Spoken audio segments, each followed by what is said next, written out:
अगला अध्याय, मैना और हिमालय की बातचीत। पार्वती तथा हिमवान के स्वप्न तथा भगवान शिव से मंगल ग्रह की उत्पत्ति का प्रसंग। ब्रह्मा जी कहते हैं, नारद, जब तुम स्वर्गलोक को चले गए तब से कुछ काल और व्यतीत हो जाने पर एक दिन मैना ने हिमवान के निकट जाकर उन्हें प्रणाम किया। फिर खड़े हुए गिरी कामनी मैना अपने पति से विनय पूर्वक बोली।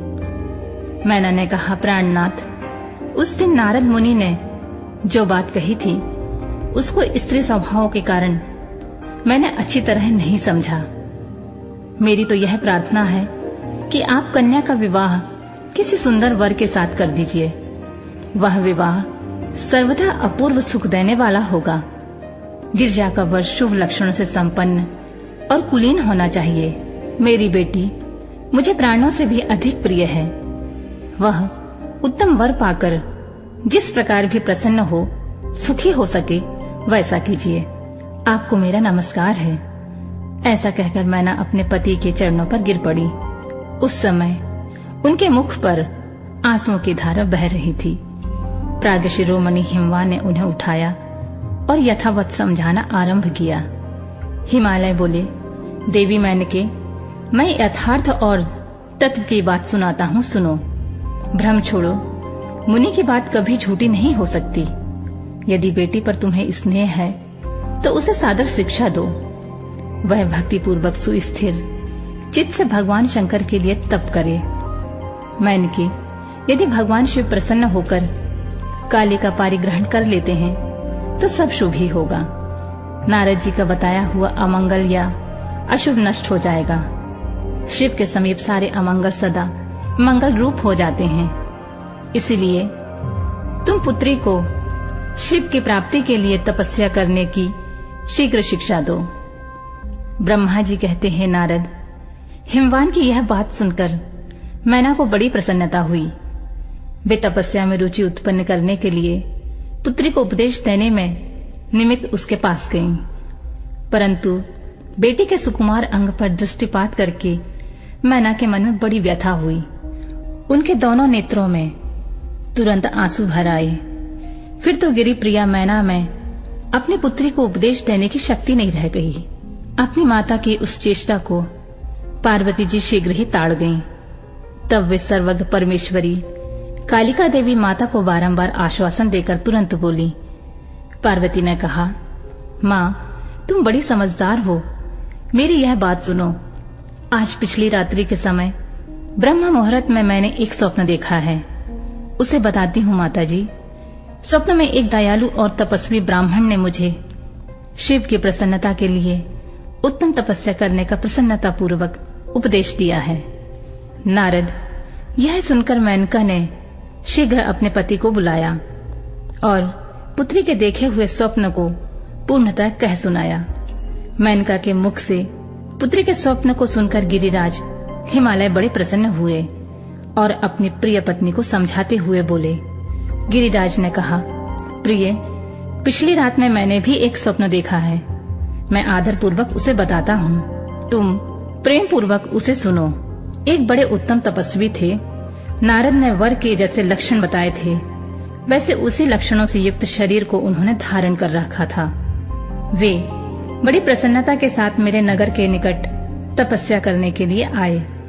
उन्हें देखकर मुझे बड़ा हर्ष हुआ और मैं अपनी पुत्री को साथ लेकर उनके पास गया। उस समय मुझे ज्ञात हुआ कि नारद जी के बताए हुए वर भगवान शंभु ये ही हैं। तब मैंने उन तपस्वी की सेवा के लिए अपनी पुत्री को उपदेश देकर उनसे भी प्रार्थना की कि वे इसकी सेवा स्वीकार करें, परंतु उस समय उन्होंने मेरी बात नहीं मानी।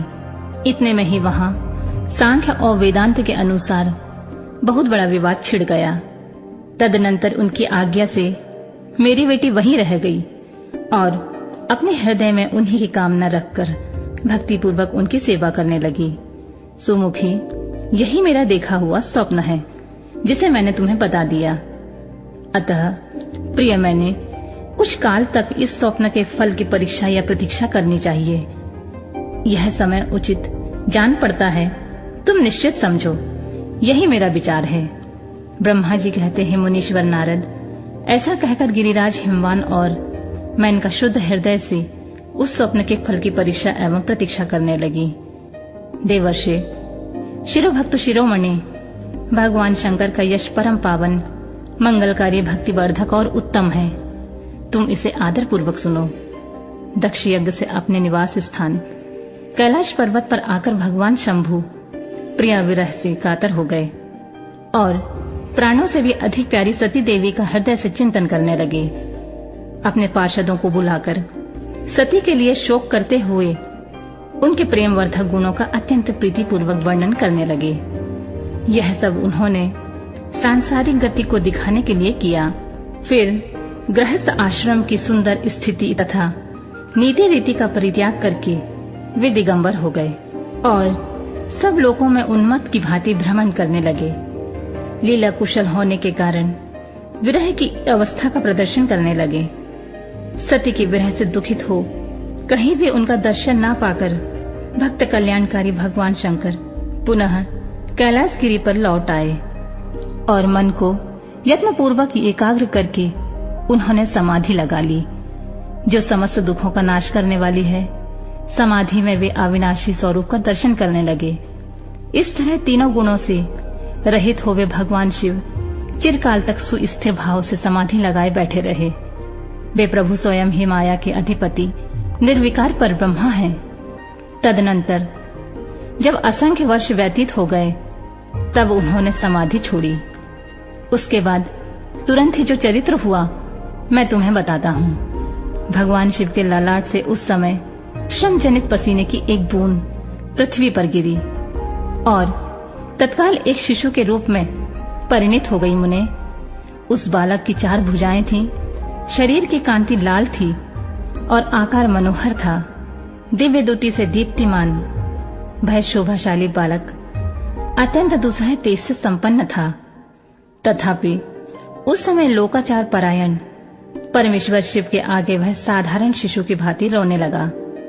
यह देख पृथ्वी भगवान शंकर से भयमान उत्तम बुद्धि से विचार करने के पश्चात सुंदर स्त्री का रूप धारण करके वहीं प्रकट हो गईं। उन्होंने उस सुंदर बालक को तुरंत उठाकर अपनी गोद में रख लिया और अपने ऊपर प्रकट होने वाले दूध को ही स्तन्य के रूप में उसे पिलाने लगी। उन्होंने स्नेह से उसका मुंह चूमा और अपना ही बालक मान हंस हंस उसे खिलाने लगी। परमेश्वर शिव का हित साधन करने वाली पृथ्वी देवी सच्चे भाव से स्वयं उसकी माता बन गईं। संसार की सृष्टि करने वाले परम कौतुकी एवं विद्वान अंतर्यामी शंभु वह चरित्र देखकर हंस पड़े और पृथ्वी को पहचानकर उनसे बोले, धरणी, तुम धन्य हो, मेरे इस पुत्र का प्रेम पूर्वक पालन करो।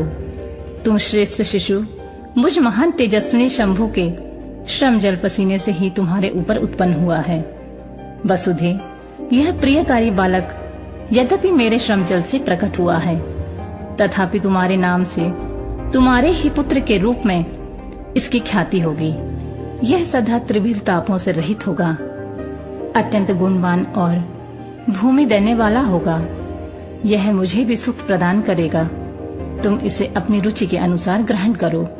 ब्रह्मा जी कहते हैं, नारद, ऐसा कहकर भगवान शिव चुप हो गए। उनके हृदय से विरह का प्रभाव कुछ कम हो गया।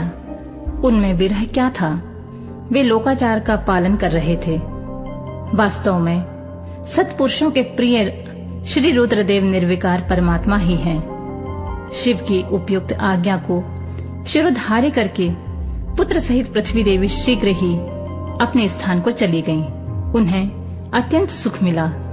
वह बालक भौम नाम से प्रसिद्ध हो युवा होने पर तुरंत काशी चला गया और वहां उसने दीर्घकाल तक भगवान शंकर की सेवा की। विश्वनाथ जी की कृपा से ग्रह की पदवी पाकर वे भूमि कुमार शीघ्र ही श्रेष्ठ एवं दिव्य लोक में चले गए, जो शुक्र लोक से परे है।